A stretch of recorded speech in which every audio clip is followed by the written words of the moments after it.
Hey everyone, thank you so much for watching and for spending some minutes with me.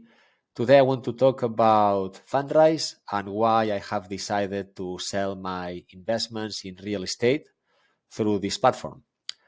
And for that, I'm going to show you my numbers and a couple of things I don't understand.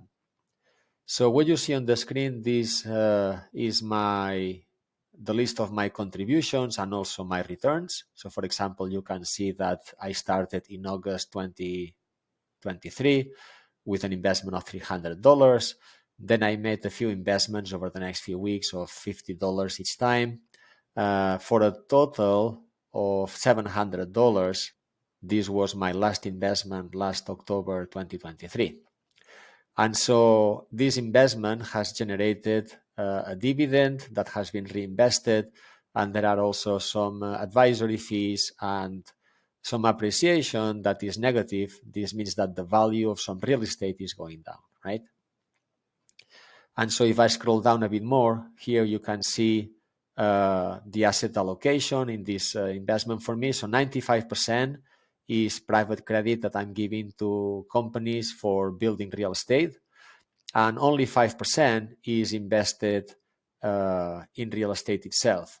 So as you can see here, for example, the real estate market here has gone down 10%, but this is not affecting me so much because what I'm doing is I'm giving credit to those builders. And this platform has different investing strategies, and I'm using the one that is less affected by real estate, and because I'm interested in the generation of dividend. And so if you come here, you can see that, yes, there's been some effect of negative appreciation for me, but not so much the 10%. If this was 95% real estate, you would see probably a 10% decline here, okay? Anyway, so what I've done is I went to Excel and I added all these numbers into my calculator, and I'm going to show you those numbers right now. Okay, so this is what I get. If you put the dates and the different investments that you made on those particular dates, and we suppose that today, 21st of January, I could get my return back. This would be $720, right? The return is about 7.3% on a yearly basis. I think that's small, and that's the reason I'm going to sell my investments. Now, what I'm going to do is I'm going to show you a couple of the assets in this portfolio, and you will see why there are a couple of things I don't understand. The other number here says, okay, what if the company hadn't charged me an advisory fee, because I wanted to see the effect of this advisory fee into the return. So as you can see, it's just a little bit more. And I also wanted to understand the effect of the decline in appreciation. So in this case, it's just $1 less than I'm as a return. And so the total would be, in this case, 7.9%. So what this is saying is that the best case scenario, I would be making, this return, but actually I'm making this return, right? So let's go now to the different assets in the portfolio.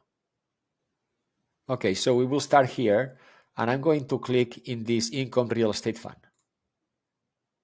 As you can see here at the bottom, the system is listing all the assets in this portfolio. So my money is invested in these different assets. Let's open the first one. Okay, so this first one, if we go into updates, and I open this update, it's saying this, right? It is saying, in this instance, under the terms of this investment agreement, the borrower has agreed to pay us 13% fixed annual rate of return.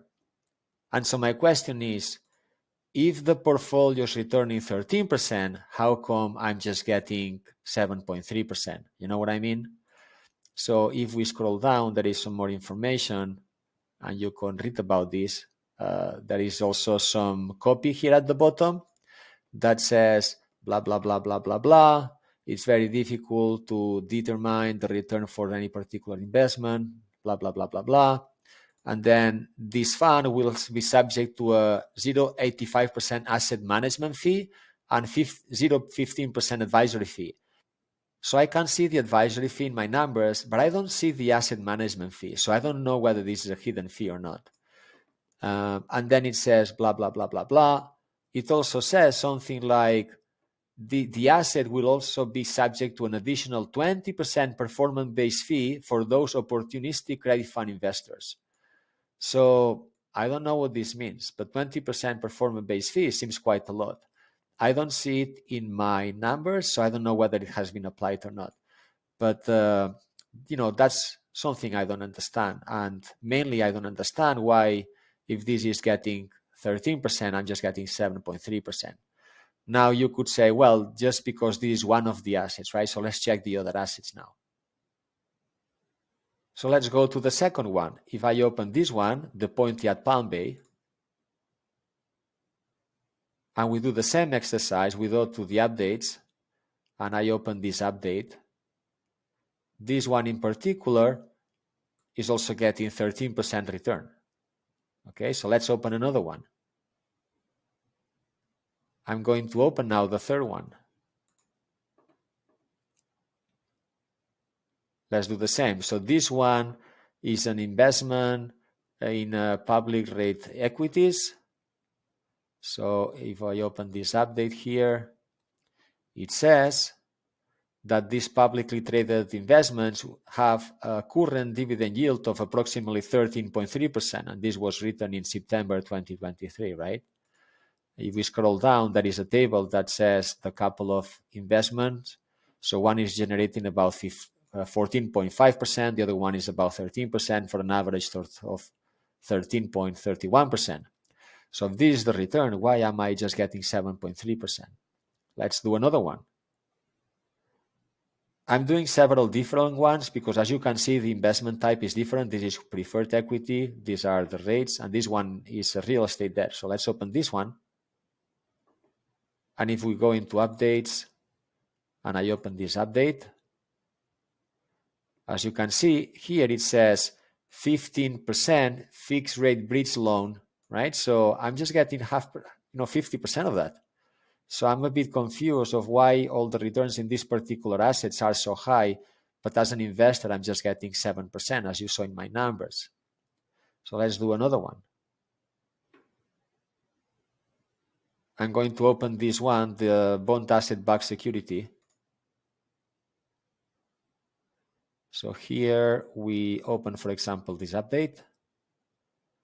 And in this case, the average yield is about 9.28%. Now let's go to the next page. And in this page, we find other options like this one that says home builder finance. So I'm going to open one of these, for example, this one for $50 million. And in this case, if I scroll down, there is no really update for this one, so it's difficult to see the return that this one is bringing. Let's go back for a second. Okay, so this one now has an update. So if I open updates and we check this update, this one is giving roughly 9% on an annual basis. So again, all these investments seem to be yielding more than my 7.3%. And that's why I was expecting my return when I initially invested to be above the 10%. And so my hypothesis is that there are some hidden fees that we don't see. But if that was the case, those fees would be extremely high, right? Or they are making investments and funding the acquisition of some of these lots and some of these developments. But for a period of time, there is no return for those investors because the money is stuck in the initial paperwork or in the initial discussions. Like, for example, let's go back to the previous one. Like this one, right? So we open this one and there is no information, there is no return yet. Maybe some investments like this one are not returning and that's being passed into the investors. And so I don't think that's fair. But again, that's just my hypothesis and I don't know if that's true or not. Anyway, I don't see all the information to be able to provide more details. In my previous video, I mentioned that I was very happy with this company, with all the information available. But now that I'm checking my returns, there are some differences that I don't understand. And so if my investment has to be just 7%, I want to sell and invest the money somewhere else. So if you see similar numbers or you have more information, please feel free to send me a comment. I hope you like the video. If so, please like the video and subscribe to my channel. Thank you so much for joining me today, and talk to you soon.